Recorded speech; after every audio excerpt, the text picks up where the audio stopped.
Welcome to Night's Arcade, I'm Sleepless Night, and I've been looking forward to Windbound from 5 Live Studios for quite some time. Did it live up to my expectations? Stick around and we'll see.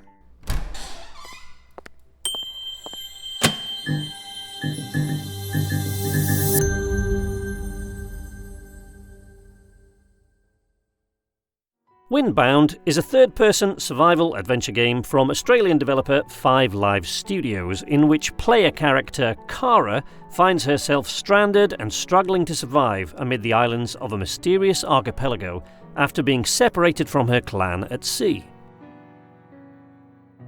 I love exploration games with a crafting and survival element. Add in a space or ocean-going vessel for me to build and or upgrade, and you will always have my attention. There's something about crossing wide open spaces to find the oasis in the desert, or the last habitable outpost in space, or in this case, the small islands in the vast empty ocean where you might find food and shelter and repair or improve your sea-worn craft. There is a certain amount of skill to sailing in this game, not so much that it's overly complicated, just enough so that you can make silly mistakes if you're not concentrating. You need to shorten sail to avoid capsizing, or tighten the sails when crossing or sailing into the wind. Skills you'll need to hone as the game goes on, and island approaches present greater and greater difficulties.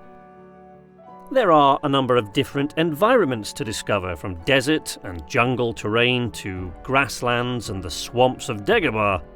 There are 1 or 2 places where the developers have paid more attention than some other devs do, like arrows, which can be reclaimed from earth or from wildlife kills but will break against rock, and it does actually take meat quite a while to cook, and collecting and gathering resources for crafting and upgrades is, as in most survival games, strangely addictive. That desperate need we seem to have to collect the next thing or just upgrade the hull of my boat one more time before bed has gotten me through games that were otherwise quite dull, and it will likely help you to overlook some of Windbound's shortcomings, of which, I'm sorry to say, there are many. Spirals!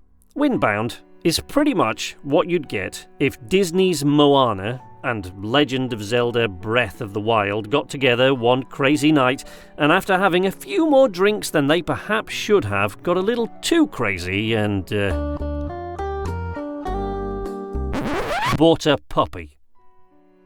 Not a real puppy, that would have a mind of its own, or would at least make it interesting. No, a toy puppy that doesn't do anything interesting except occasionally tripping you up on your way to the bathroom in the middle of the night and letting out a really irritating battery-operated yip when you're trying to watch Netflix. Spirals! Look, this game does look quite pretty, and it had so many of the things I wanted in a game. It seemed like a surefire hit, and I really, really wanted to love it, but I noticed I was pulling faces after about 10 minutes.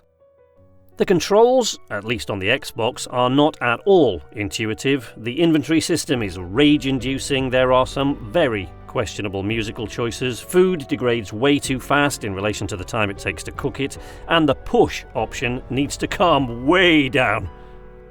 But these are just mild irritations next to the game's real problem areas, the main one being that it's just poorly balanced almost everywhere you look.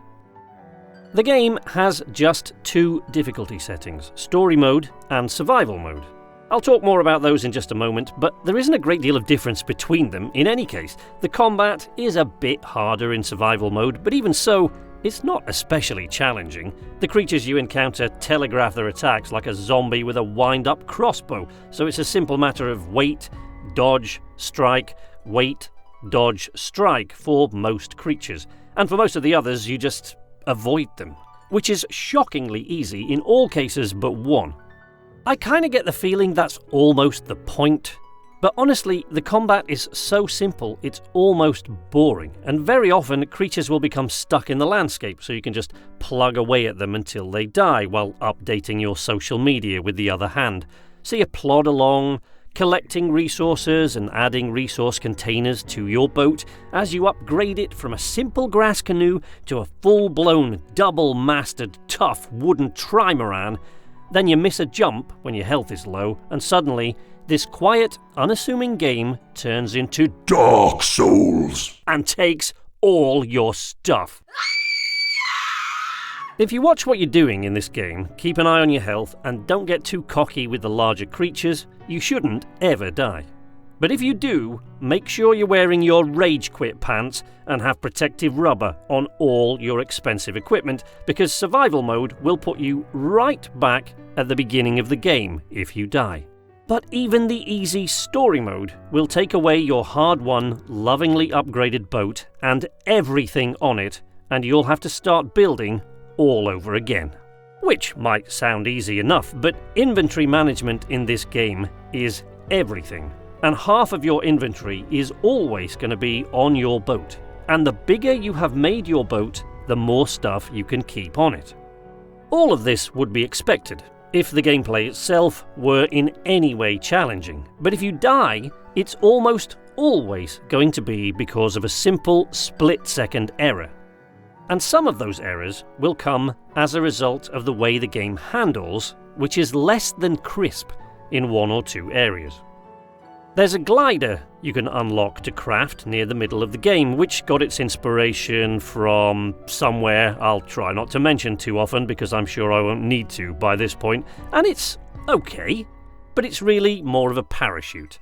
Seriously, don't think that you can make it across to that planestalker lair by gliding from a higher rock, unless the higher rock you're gliding from is the moon.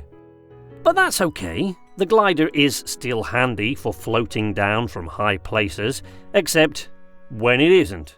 I can't count the number of times I held my breath while jumping because the button to open the glider only seemed to actually do that about 70% of the time.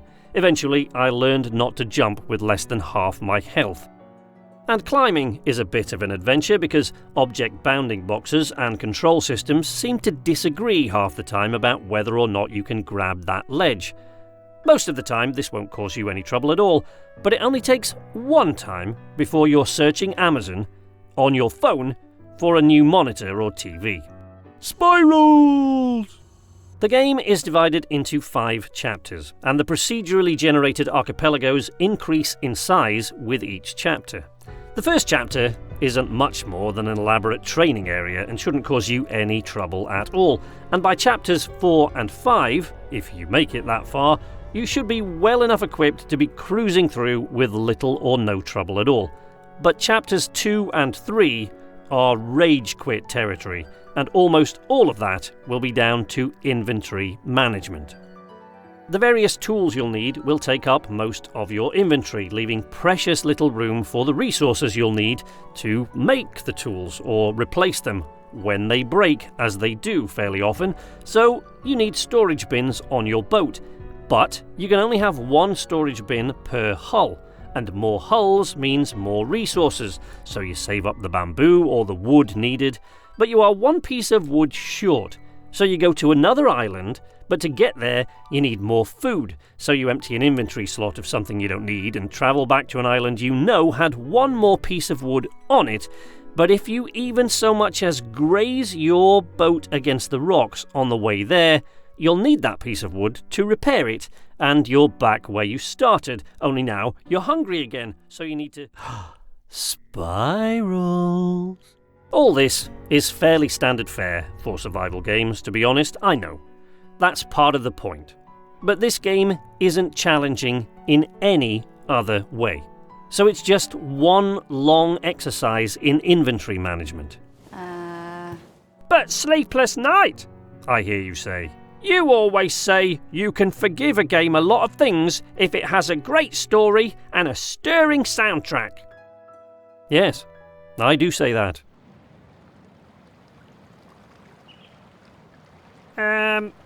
Spirals? Fine. The story is basically like a very short, poorly worded message most people would demand a refund for if they got it in a fortune cookie, but someone at 5 Lives thought they could spread over 5 chapters. And the music is clearly once again trying to emulate that game we keep trying not to mention too often. But what you get instead is something that sounds like it was borrowed from a low-budget romantic comedy about two people in their 80s who learned to love again against the backdrop of a Florida retirement community. There's even creature music on the islands, which sounds like someone practicing panpipes, poorly. And then sometimes it's plucking at a violin or something. And what is this thing? Seriously, what is it? It sends a shiny beacon into the sky saying, "Come here, video game adventurer. I'm the glinty thing you've seen so many times before where there are goodies to be found." But I've tried every single button I can think of, both on the boat and off the boat. I've tried button combos. I've tried waiting there to see if myself or the boat gain health over time. I've tried swimming over, jumping hard into the water in the hopes of reaching it. I've fired arrows into it. I've fired rocks into it. It's just another Nautilus shell with shiny bubbles coming out of it. Ooh, spirals! And don't get too excited by the flowers that say this is a magical ingredient either. You have to look very hard to find anything they can be used in, and when you do, it isn't terribly exciting. I know I've joked about spirals and Moana, but I am aware that the spiral koru motif is very popular in Polynesian culture, which obviously has a heavy influence in this game, even if the game links it with the Nautilus creatures and shells you'll encounter everywhere from the moment the game starts. Huh? And almost all other influences seem to have come so very obviously from Breath of the Wild. And that's not a bad thing, but it is a fairly high bar to clear, and this game fails to clear it in every respect except the art style. Breath of the Wild has a story, a history, quests, side quests, other interesting characters. Windbound, sadly, is a flat and lifeless wannabe without any of those things. I completed my first playthrough in about 14 hours, but I was really dawdling at that. You could easily complete it in 10, and it feels padded even then. There's a 5-minute crossing between each chapter, which I'm sure the devs thought was terribly clever in the context of the story, but it's unnecessary and incredibly tedious. I'm tempted to say maybe it was a good bit of sailing practice as you avoid a few obstacles along the way. But the water in this area behaves nothing like the water in the main game, so even that is being very generous. I played this game through twice, once on each difficulty setting, and if you really want to love this game, I suggest you do the same thing. Procedural generation of the archipelagos gives it a certain replay value. It's a half-price game, but you'll still need at least 2 playthroughs if you want to get every penny out of it. The second playthrough should be on the harder setting, and it will still be easier than the first. I have been looking forward to this game since it was announced, and I tried very, very hard to like it, but I just couldn't. I never felt even the slightest bit of connection with the character or the rather obvious, if cryptically presented, story. The best I can say about it was that I didn't hate it quite as much by the end as I did in the middle. Those have been my opinions of Windbound, but if you'd rather make your own mind up about it, the game is available to play from August 28th on Xbox One, PS4, Nintendo Switch, and PC. That's all from me, but if you want to catch up with me elsewhere, there are a bunch of links in the video description down below and on my channel header for Twitter, Facebook, Patreon, Discord, and my Twitch channel where I stream every Monday, Wednesday, and Saturday. But if you don't like any of those options, just leave a like if you like this video, subscribe if you want to see more from me in the future, and ring the bell to be notified whenever I post new content. But until next time, from Knights Arcade, this is Sleepless Night, saying nighty-night. Any last words, Cara? Huh? Yep, that's what I thought you'd say.